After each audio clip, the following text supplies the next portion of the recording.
اعوذ باللہ من الشیطان الرجیم، بسم اللہ الرحمن الرحیم۔ السلام علیکم ورحمۃ اللہ وبرکاتہ۔ ملک الموت کا اعلان۔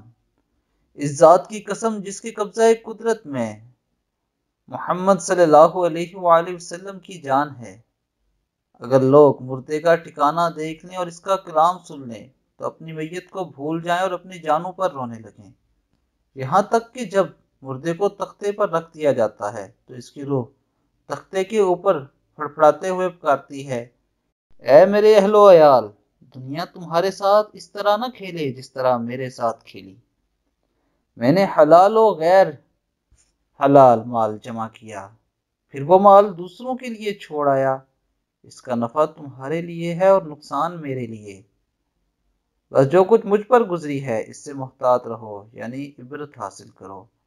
اللہ تعالی ہمیں اپنی آخرت کی تیاری کی توفیق عطا فرمائے۔ السلام علیکم ورحمۃ اللہ وبرکاتہ۔